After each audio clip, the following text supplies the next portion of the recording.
Hello fellow collectors, I hope you are doing very well indeed.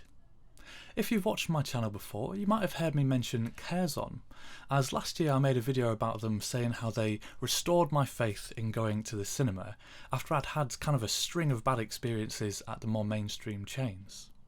And actually following that I bought myself a Curzon membership, which was surprisingly reasonable, and I really found it encouraging to get me out of the house more, get me to the cinema more, and of course that led me to seeing a lot more newer films that released last year than I ever have before, which was all pretty wonderful. But today I'd like to highlight and just appreciate their physical releases, which last year I also found myself buying more of. But before we get more into the films specifically, I just want to take a few moments to really appreciate their art and design and packaging direction that they've taken over the last sort of year and a half. As for me, in my opinion, I think they've gone from one of the worst looking boutique labels to definitely one of the best. Back in 2019, Curzon were bought out by the Cohen Media Group, who if you're in the US you'll be much more familiar with than us over here. But since that time I've really appreciated the change in direction that Cohen have brought to Curzon. They used to previously release all their physical media under the artificial eye branding, and it was that sort of packaging that I was never really a fan of. I have just a few of the older titles in my collection, all actually Krzysztof Kieślowski films. A short film about killing, a short film about love, and The Double Life of Veronique. All three absolutely superb, the first two being longer cuts of 2 episodes from his masterpiece The Decalogue, and The Double Life of Veronique, a standalone film of his, though a wonderful, thought-provoking and very moving one. They then made a change and now release their physical discs under just the Curzon branding, and so there has been an end to the artificial eye branding. I will just mention though that actually they were already seeming to make a change in their art direction prior to that, with the example of their gorgeous Bong Joon-ho box set that they released, which is still definitely one of my favourites. And a few of their previous box sets actually had a lot more effort put into them than usual, including interesting packaging. The very sought after Tarkovsky box set for example, and the lovely Roy Andersson box set. Though despite in some cases poorer packaging and design, the films that they've released were always top tier. My Atom Egoyan box set from them, despite looking and feeling kind of drab and much cheaper in quality, even compared to some of their others like their Agnes Varda box set or Louis Malle box set for example, nevertheless it collects such an incredible journey of his films. I had an amazing time watching these. He has such a singular directing style, and particularly these ones being his earlier films have a very unique look and feel to them which I was utterly enthralled by. I just wish that they had done a bit of a nicer job with the packaging because these films certainly deserve it. Unfortunately, I don't think there is a list of their releases. I certainly couldn't find one, so it's hard to say exactly when it started, but I believe it was 2022 when they started releasing physical media under just the Curzon branding. They have also made a move to using Scanavo cases and a sort of wraparound artwork, which I think looks absolutely fantastic and really striking on a shelf together. However, something I also really like is that they have alternate design on the interiors, which is still uniform and consistent across all the releases, so you can choose how you want to display the titles. And that's just a wonderful idea that I really appreciate. The change I think coincided with their new line of box sets, which started with the exquisite looking Wim Wenders set, which sadly was priced beyond my ability to get it at the time. But this design language is something that they have continued with their 4K 3 Colours trilogy release, their Ruben Östlund box set, and their latest Lars von Trier box set as well. I haven't heard anything but the highest praise from anyone that has bought these, regarding their premium quality and design that has gone into them, as well as the wealth of extras included with each box set. They have also started re-releasing older titles from their back catalogue using this newer design language, and it's something that I'm loving seeing. So great job to everyone at Curzon who is responsible for this change in direction because, as I say, I'm loving what they're doing. But me waxing lyrical about the lovely packaging is of course not to everyone's taste. What about the films themselves, I hear you cry? Well, I'm delighted to say that I've also been loving their releases over the last sort of year and a half-ish since the change took place. I certainly don't own all the ones I would like to yet, but let me take you through the ones I have in my collection.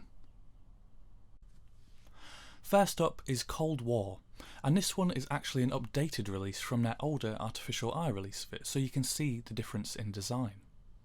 This one is from 2018 and directed by the great Paweł Pawlikowski, who you might be tired of hearing me talk about because another of his films called Ida, which I watched last year, I talked about a lot and I think is an absolute masterpiece.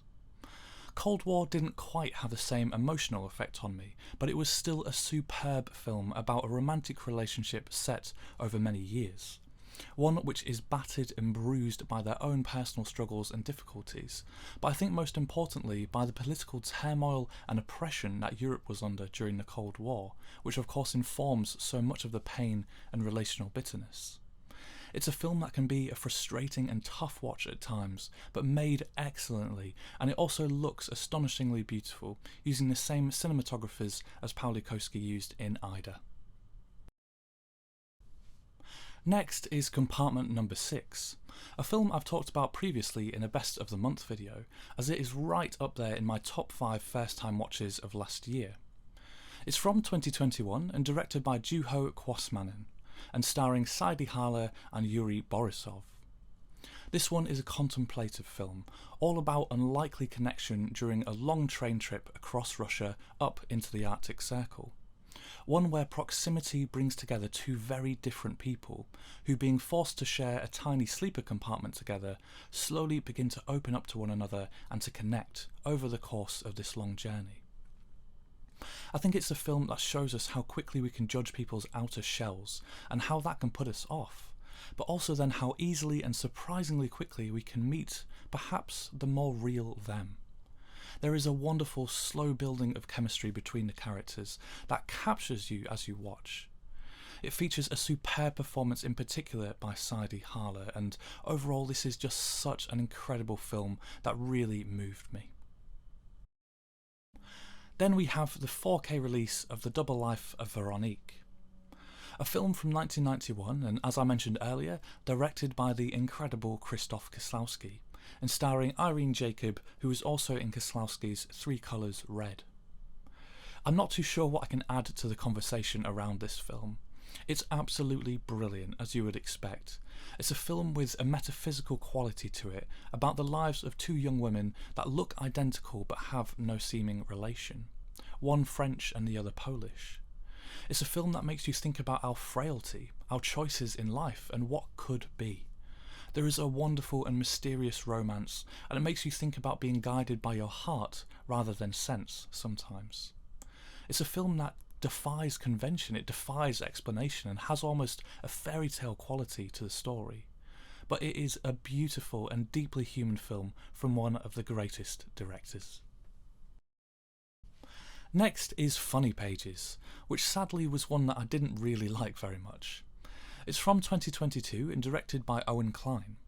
A bit of a labour of love, I think, as he battled to get it made over the course of about 4 years, as they started making it in 2017 and of course only finally released in 2022. This film had a lot of elements to it which I often really enjoy. It's very indie. It's about an artist chasing after their dreams sort of premise to it, infused with plenty of dark comedy and quirkiness. Unfortunately, however, it just never really came together for me and fell a bit flat, I thought. It's hard to put my finger on exactly what went wrong for me, but I suppose in some ways it felt weird for the sake of weird, rather than having much purpose to the weirdness. So maybe that's what put me off, but I'm not too sure. It was produced by the Safdie brothers, which definitely helped draw me to it, and though not one for me particularly, critically I do think it did fairly well. Then we have Godland, a stunningly beautiful film that is sombre and epic in equal measures. From 2022 and directed by Hilno Parmesan, my goodness, this was really quite something, and such an experience. This one follows the story of a Danish priest as he reluctantly travels to Iceland to build a church in a small community there. Like the isolated, stark and difficult terrain encountered while a priest makes the journey across Iceland, this was a much harsher film than I was expecting. The characters were incredibly intriguing and interesting, and as a whole it was simply captivating stuff. Each time you think the story would be leading in a certain direction, it then takes you in another. In some ways perhaps more realistic, and in others perhaps not. The cinematography by Maria von Hauswolf was absolutely some of the most incredible I've ever seen, capturing not only the natural beauty of Iceland, but also the more intimate interactions between the characters in such an excellent way. This one dropped to only about £6 when I picked it up in December, and for that it was an absolute steal. Next we have Official Competition, which I feel flew under the radar a bit considering the calibre of the cast, with Penelope Cruz, Antonio Banderas and Oscar Martinez. It's from 2022 and directed by Gaston Duprat and Mariano Cohn. If you are into world cinema and art house film and enjoy comedies, then you will probably love this one. It made me laugh no end with the seeming absurdity of some of the characters' actions, and yet I imagine there was more than a hint of truth to many of them. It follows the story of a world-famous art house director who casts her next film and then starts working with her two main actors. One who is a seasoned professional and the other a quote-unquote movie star. And it feels like Banderas, who plays the movie star, had an absolute blast embodying all the diva-ism that he's probably witnessed over so many years. It's got shades of darkness and shades of truth, but overall is a hilariously good time as each character antagonises the others. Then we have Wim Wenders' classic Paris, Texas, from 1984 and starring the brilliant Harry Dean Stanton, Natasha Kinski, Dean Stockwell and Hunter Carson. This is one of the absolute classics of road trip movies. It's funny is for me this one is one of those films that I watched and immediately afterwards, though I thought it was very good, I didn't think it was great, until I couldn't take my mind off it. It's like it slowly unspooled in my thoughts, gaining meaning and importance as the days and weeks went on. And because I had streamed it at first, I simply had to buy a physical copy so that I could revisit this one. It is a simply brilliant story, which follows a man who had the greatest love story of his life break down, and his attempt to find those he lost and bring them back together again. A thoughtful, philosophical, sweet and sprawling tale, absolutely exquisite. Next is Paris 13th District. Unfortunately, another one that I really didn't connect with. This film had a lot going for it, directed by Jacques Audiard, who is a fantastic director, and written in part at least by Celine Sciamma, who is herself a wonderful writer and director. But this film had none of the qualities that I would have expected from either. It's a film which did fairly well critically, and it seems like others did enjoy it, but for me unfortunately it was a dreary slog, with unlikable and unrelatable characters being very promiscuous, and that was pretty much all there was to it. There was one relationship which was between Naomi Merlon's character, who is a wonderful actor, and Jenny Beth's character, which I found the most interesting one, and that was based on their similar appearance and one being taken for the other in a less than appropriate context. But even that one kind of devolved into somewhat of a damp squib for me, unfortunately. Overall, a bit of a disappointing one, and yeah, just not for me. Then a bit of a shift in tone, and we have my number one first time watch of last year, which was The Quiet Girl, which I talked about of course in more depth all the way back in my best films I watched in January video. And despite seeing it so early on in the year, in 2023, it did not lose that number one spot. It is a deeply moving experience as we follow the story of this young girl, the titular Quiet Girl, as she finds a place where she can start to thrive, feel love and acceptance, while also bringing the same to the people she stays with over the course of the summer. Going from a hectic place of perhaps feeling more outcast and unappreciated, seeing her be able to find a place of belonging and peace really brings joy to your heart, as the couple she stays with start to have their own hurt and pain mended as well. Just simply a beautiful and tender film. Next we have The Souvenir. This one is from 2019 and directed by one of my favourite British filmmakers, Joanna Hogg. It was all thanks to Martin Scorsese that I discovered her films, as I was listening to an interview with him where he happened to mention he'd been watching more British films at the time, and he talked about Joanna Hogg in particular, and he's actually now been an executive producer on several of her films. This one stars Honor Swinton-Byrne and Tilda Swinton, real-life mother and daughter of course, and Tom Burke.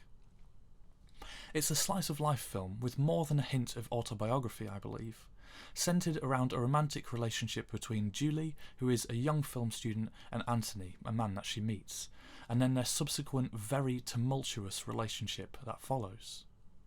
One in which not everything is as it seems, where secrets lead to pain and heartache and uncertainty, while at the same time showing the struggles that she has at film school, trying to make a student film that she cares about and believes in, and the obstacles that she faces. There is a deep well of emotion that runs throughout this film, and it is quite frankly an astonishing piece of work. The writing and direction is exceptional, and the acting is also superb, with a performance from Honor Swinton-Byrne that surely must have made her mother and one of our greatest living actors, Tilda Swinton, proud of her, because it is a tour de force as she draws us perfectly in to this character's life and struggles. One of my absolute favourites. Then we have Satantango, which is the only one I've not seen yet. Though if you have seen this one, or if you know about it, you'll know that it is about 7.5 hours long, so hopefully I can be forgiven for not having gotten to it just yet. But it is one I'm planning on watching very soon. It's from 1994 and directed by Bela Tarr, and this is an epic tale all about the fall of communism in Hungary. Lastly, I have another from Wim Wenders, and it's Wings of Desire. I actually watched this one shortly before I visited Berlin in person for the first time, so I couldn't have chosen a better moment to watch it.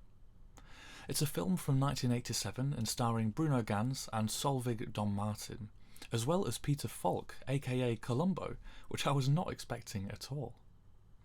This is another one that has an almost fairy tale-like quality to it. It's a story set in Berlin, shot beautifully in black and white, and all about an angel who falls in love with a human trapeze artist who works in a travelling circus. This is a slow, contemplative film about observance of our human condition, longing and love from afar.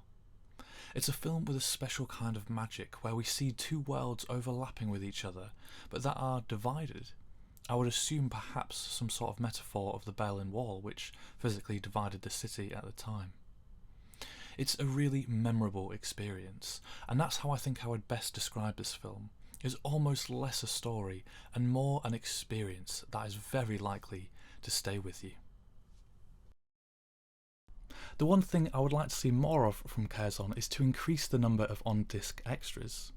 While the releases themselves often feature great films, unfortunately they're quite bare bones and often very light upon any extras at all, unlike with their director's box sets, which of course feature an extensive array.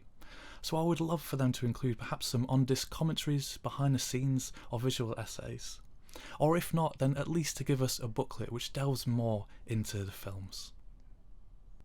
Another thing I'd love to see more of from them is not only to keep re-releasing titles from their back catalogue with that new art and design style, but also to re-release the titles that perhaps never made it onto Blu-ray at all, or the ones where the Blu-ray is just long out of print. La Ceremony is a great example.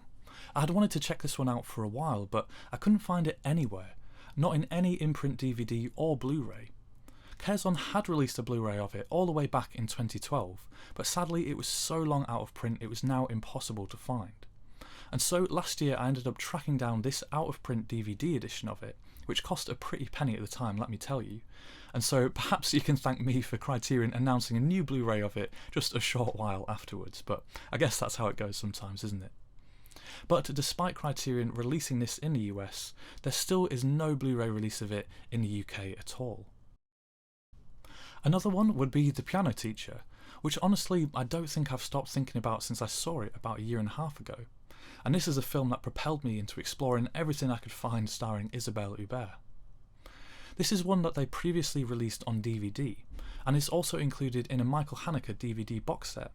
but it has never had a Blu-ray release in the UK at all from any label, so I'd love to see this one get the treatment and release that it deserves. And lastly, I'll mention Christian Petzold's films, as I think maybe only one of his has ever been released on Blu-ray in the UK, and that was Phoenix, released by Soda Pictures, but I believe possibly also now out of print. But Curzon did have the rights to both Yella and Transit, both having DVD releases from them.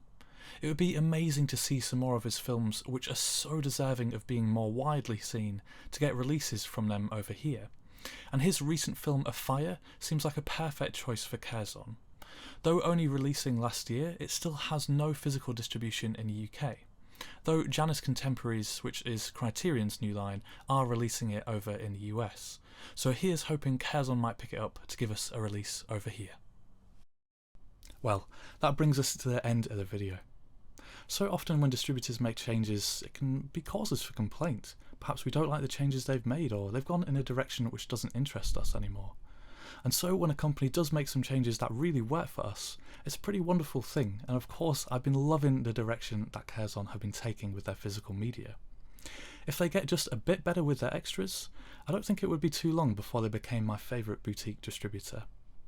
I'm very much looking forward to seeing more director's box sets from them in particular, and of course looking forward to seeing what they decide to re-release from their back catalogue, as well as the newer releases this year too. Well, that is everything from me. Thank you so much for watching, and I'll see you in the next video.